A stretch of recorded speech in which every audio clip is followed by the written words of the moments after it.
Al tikra lichot el halachot. Chazak ubaruch rabotai. Besorot tovot, on est le 8 aujourd'hui dans le mois de Tevet.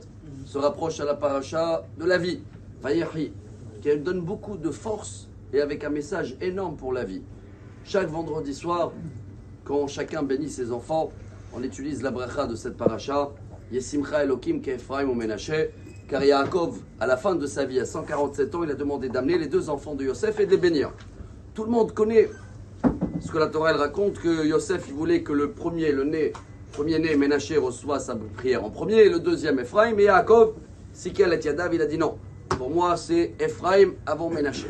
On avait compris ensemble déjà un message énorme, c'est que pour Yaakov, Ephraim veut dire quoi? Merci, fructifier, et Ménaché en hébreu veut dire oublier, Nachan et Elokim.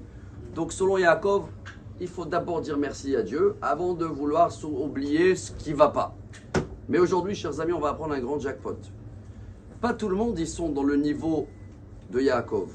C'est un niveau avant de pas se plaindre. Il y a des fois des blocages, il y a des choses dans la vie qu'on veut oublier. Dieu nous a donné un cadeau, et dit le Talmud. L'oubli, c'est un cadeau. Mais des fois, ça empêche d'avancer. Chacun avec ce qu'il a traversé. Imaginez-vous juste Yosef, ce qu'il a traversé dans sa vie. Déjà, il est trahi depuis qu'il est petit par ses frères. 17 ans, il est mis dans le trou. Il va aller en Égypte. Il va voir l'histoire de la femme de Potiphar. Il va faire 12 ans de prison. C'est une histoire très très dure. N'importe qui traverse cette histoire-là, il est marqué à vie. Et là, Yosef, Rabotai, nous apprend quelque chose de très très fort. Il va appeler son premier fils Ménaché. Il va dire Kinachani Elokim et kol amali et kol betavi. Si tu n'as pas Dieu dans ta vie, tu ne peux pas oublier ce que tu as traversé qui est dur. Ça reste des fois gravé, ça peut t'accompagner à vie. Mais si tu veux monter dans le niveau de Yosef, ce que je dis, ça ne vient pas de moi, c'est le Rav Jacobson, Rabad, Yosef Yitzhak en Amérique, il a dit ça et lui il criait, il a dit comme ça.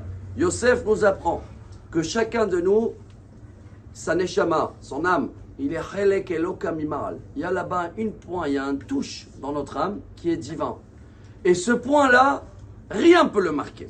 Dans tout le reste, on peut être marqué, chacun il peut avoir un passé qui est dur à oublier. Mais si tu veux arriver à le niveau de Yosef et être capable de nommer ton fils le premier, j'oublie. Vous croyez que Yosef il a oublié son passé? Il ne peut pas l'oublier, il est tellement dur.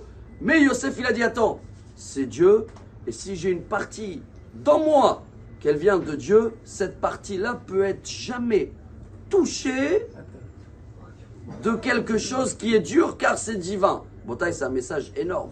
Alors Yosef il dit Ménaché, ça vient de Dieu, j'ai traversé ce que je traversais, j'avance. Ephraim, merci Dieu pour tout ce qu'il y a.